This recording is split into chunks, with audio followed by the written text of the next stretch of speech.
Ayan, so guys, check natin. Salamat sa mga nanood kahit yun nga yung upload natin is hindi regular pero yun, ang ganda naman po ng views natin, na-achieve naman natin yung 300, 400,000. Yung Mikris po, sana humabol po tayo, habol tayo guys. Siguro ay nawala yung recommendation ng Mikris kaya gawa ng tagal ding nawala ng Mikris, no? Unlike before na kapag sunod-sunod talaga, yung mga viewers natin is nasasanay sila. Pero ngayon kasi biglaan di sila nasanay na may upload. Kaya yun, actually, hindi naman ako na-expect ng ano talaga. Kumbaga inaasahan ko na rin yan na ganyan yung mangyayari. Kasi pag di ka talaga regular na mag-upload, yung algorithm nasisira, then yung mga tao, nalilito din sila. So pati yung YouTube, malilito kung kailan nila i-recommend. Pero ayan nyo po, babalik po tayo. Yan, sabi ko nga, ayan nyo, babalikin tayo. Kaya ganun, yung sa Mikris medyo mababa siya kasi nabigla din sila. Kumbaga, tagalan yung huling ano natin upload. So, sana makahabol pa yung Mikris kahit maka 300,000. I-marathon po natin para mas ganan pa tayong gumawa ng mga serye natin. Ano? Kasi yan naman po ay damay-damay naman po yan. Once na bumaba yung isa, syempre, yung motivation natin dun sa ibang serye, mababawasan din. Kumbaga, mas maganda kung lahat sila aangat, no?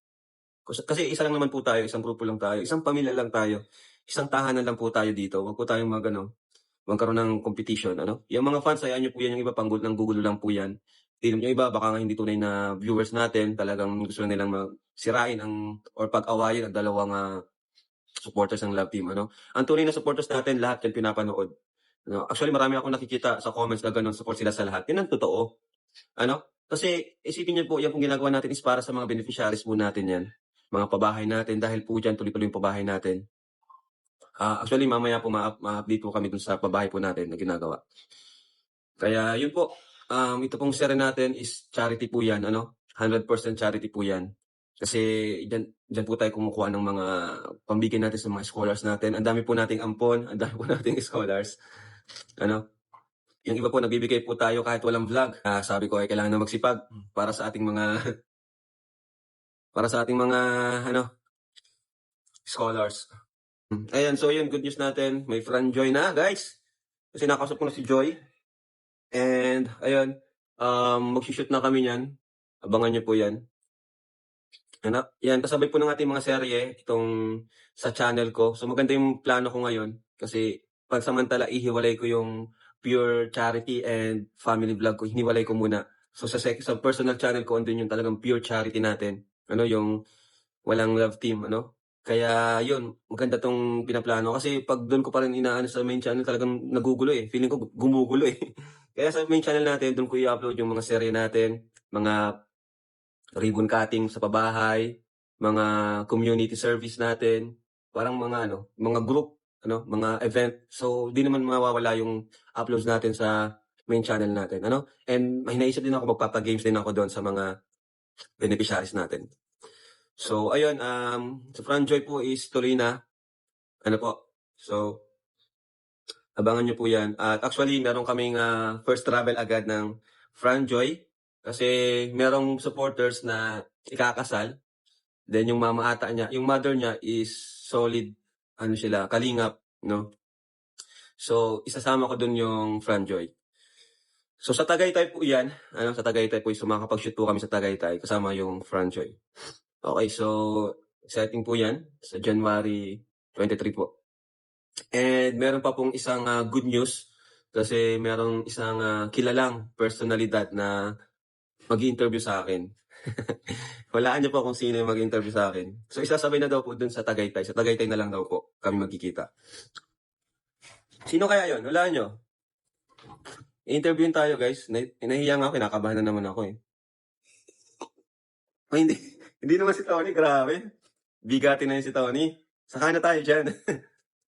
Saka na tayo kay Tony. Hindi po si Tony Talks. Soon, makakaano rin tayo dyan pag mas lumakas pa yung channel natin. Ano po yun, January 23, yung biyahe po namin, after nung birthday ni Carla, kinabukasan, biyahe na po kami. Yung kasal po is 25 naman po yung kasal. Uy, may nabasa na ako. Asan na yun?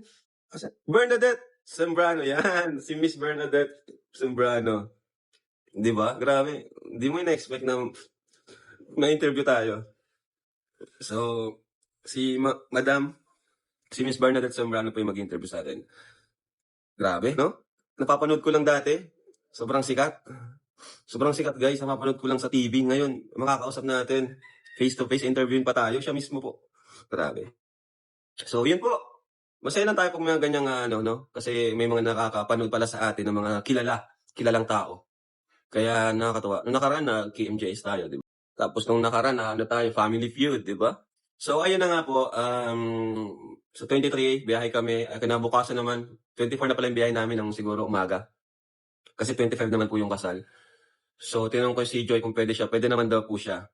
May duty siya pero ano daw siya, mapapalit, no? Kasi sabi ko, sayang, kayo talaga yung ano dito, yung una kong naisip. Kasi, yun, di ba? Give chance to others tayo. Yung kay Carla, ilang beses naman siya nakapag-travel, si Bianchi. So, sabi ko, sige, sa inyo naman to. And actually, may gusto lang din po pala ako sabihin about dun sa, may narinig po kasi ako na gustong isama si Carla sa Hong Kong. Ano? Next time na lang po si Carla kasi bigyan naman po natin yung iba, ano? Kasi last year sunod-sunod na travel na rin si Carla and yun nga, baka may pasok pa. So, pasensya na po sa mga sponsors na gustong isama si Carla. Pero nakausap ko na po niyan sila Carla noon pa na sabi ko is, saka na next time. Actually, okay naman kay Carla, walang problema sa kanya. Meron lang talaga na mga supporters or sponsors na pilit na gusto siyang isama doon. Eh, sabi ko nga, saka na po, no? Kahit pa ibang lakad sila, hindi pa rin pwede. Kasi ano ko pa rin yan beneficiary ko pa rin yan. 'Di ba? Kumbaga, isipin ko pa rin yan. Kumbaga, dagdag isipin ko pa kahit pa sabihin ko na, sige, bahala na kayo. Hindi pa rin yan mawawala sa isip ko. Isipin ko pa rin yan, kumusta kaya si Carla? Baka nasaan na yun. 'Di ba? Unlike pag yung kasama talaga, magkakasama kami. Pero this time po kasi, itong schedule na to is Rachel and sa Chris, ano? Kasi noon pa naman, last year pa naman, sinabi ko na sila yung kasama ngayon. Kaya yun, actually, ang dami nga namin. Yung iba, hindi na talaga kasama sa plano. Yung iba, naghabol lang. Kagaya nila, yung iba kasi, kagaya ni Insan Dan, yan, nag-promise kasi ako siya dati na sasama ko siya sa travel nang ako yung manlilibre sa kanya. Kasi noon pa yon. Ngayon lang natupad. Kaya sinama ko si Dan. Tapos, sino pa nga yung mga kasama doon? Tapos si Kuya Pure Help, sinama ko rin. Yan. Kasi, kawawa naman si Kuya Pure, ilang taon na rin niyang palagi lang tayong hinahatid sa airport. This time, kasama naman natin siya sa aeroplano. Sa aeroplano lang, sa loob ng airport. Kaya yun, sinama ko si Kuya Pure Help. Tapos si Beshi at Adonis, di naman talaga sila kasama kasi sobrang puno na. Ngunit, may sa kanila, sponsor. Pero sabi ko, sige, bahala na kayo. Hindi ko na kayo maasikaso kasi punong-puno na talaga. Kaya yun, nagsama yung dalawa, pero di ko na sila asikasuhin. Bahala na sila. Mga malalaki na yun. Big boy na sila. Ang ko lang, sinama ko talaga si Pure Help, si Dan, si Kuya Chilo. Ayan, yung mga inano natin. Kasi matatagal na sila. May experience naman nila, di ba? Sila Dr. Lab, palagi na yun, nakapunta na yun. Si Starax, nakapunta na. So, bigyan naman natin yung iba ng chance. So, ayun, at yun lang po, pakiusap ko. Marami pa naman po next time para sa kay Carla. Actually, sunod na nga po yung travel ni Carla. Isipin din natin yung, yung kanyang school. So, shoutout kay Marcos TV. Nakita ko kanina. Shoutout bro. Marcos TV channel. Yan, congrats sa channel mo. And, ayun. Sabi ko nga, di naman lahat ng umaalis sa Kalingap is nagiging namin. Or ako, nagiging, kumbaga, hindi okay. Hindi po ganun, Kaya ni Marcos TV, talagang solid kami niyan. Kahit pa nagkaroon ng problema siya kay Kuya Bal or sa Kalingap. Sa akin po hindi. Kasi ako, para sa akin, kung wala kang problema sa akin, wala rin problema sa'yo. Kahit may problema ka kay Papa or sa kanino man, basta ako, kung okay ka sa akin, wala akong sa'yo. Hindi magbabago yung ko sa'yo. Kaya yun. Shout kay Marcos TV. Kaya sabi ko nga doon sa mga umalis na naging parang na-disappoint kay Kuya Bal. Sabi ko, kung sa kanya ka-disappoint, kung gusto mong masave pa yung natin, samahan natin, wag mo kong idamay. Kasi yung iba, pati ako dinadamay. Alam niyo naman si Kuya Bal, talagang magsalita yan. Talagang hindi mo siseryosohin minsan. Ay, sobrang mapagbiro po niyan. Pag di mo kilala si Kuya Bal talaga, ma-offend ka talaga. Pero sobrang sobrang bait po niyan. Pag naano mo sa personal, grabe yan. Grabe po yan. Tatanggapin talaga yan kahit sino. Kahit paano yung sinabi mo dyan. Kahit paano pinagsasabi mo kay Kuya Bal na masasama. Pag pumunta ka dyan, tatanggapin ka pa rin yan. Yun naman yung talaga. Yun naman yung mahirap naman sa akin yun. Kaya ano, magkaiba talaga, no? Okay, so kay Viancy naman, may naka-schedule naman na tayo kay na Viancy, di ba? Yung sa Velvet Box naman yun, kasi sila yung talaga yung ano, napili din nila tito at tita na sumama sa Korea. Ano? Korea po yan, April. So, bakasyon po yan. Si Viancy pa ay mag-Korea naman sa April. Yes po, Korea naman po si Viancy. So, ayan po, ano? Kailan po magkaroon ng YouTube si Vian? Hintay lang po kayo. Ano, darating po tayo dyan. Hindi pa naman po kailangan ni Viancy ngayon.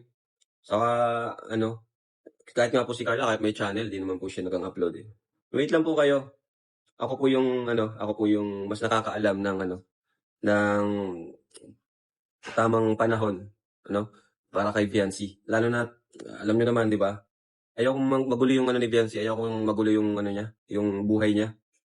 Ang dami nang gumugulo, tapos guguluhin pa natin pa nagka-YouTube channel. Saka na po, huwag po kayo na mag-alala, malapit na rin po ngayong taon. Ano? Ako naman pa nagsabi ako, tinutupad ko po yan. Mabutit okay yung pinapakita ni Viancy sa school eh, di ba? Sabi nga ni Edward, kasi ito kasi ni Edward si Viancy, sabi niya, magaling daw si Viancy sa school.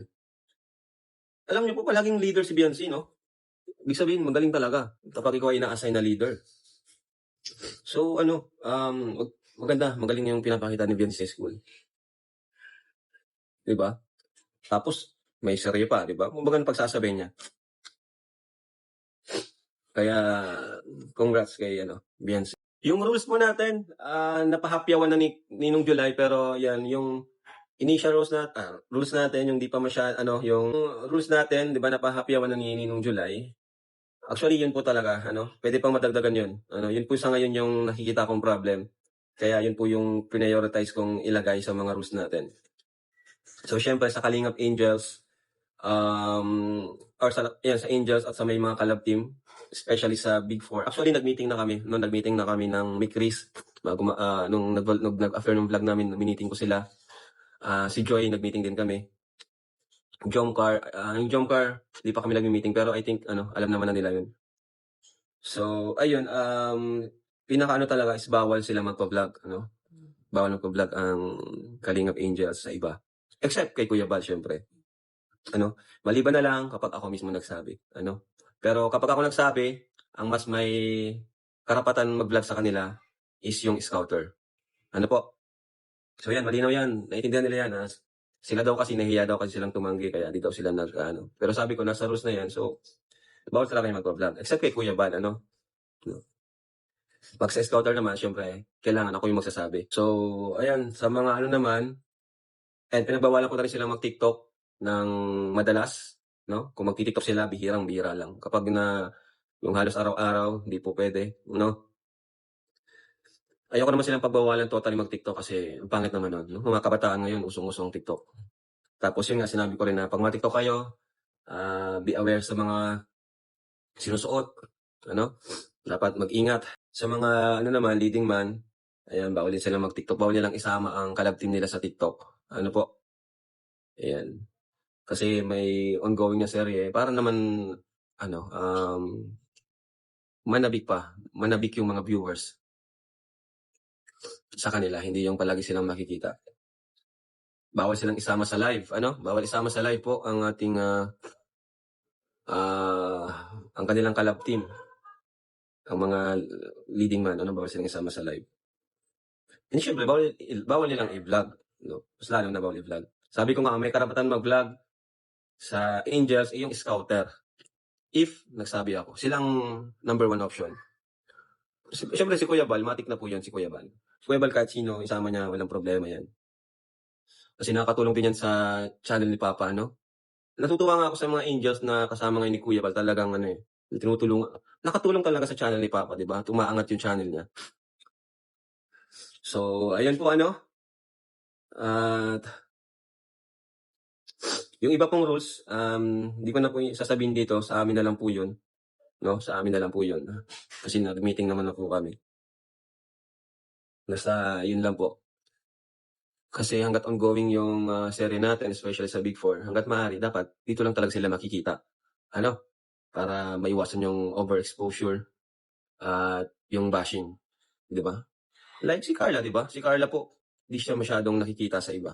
Kung makita man siya, behind the scene na lang, andun pa rin naman ako, kasama ako. Pero yung mga iba-ibang di siya masyadong nakikita kaya di siya nababash. Kumbaga yung bashing niya hindi masyadong grabe, 'di ba? Bawal po kahit comment lang sa live. Opo, bawal po 'yun.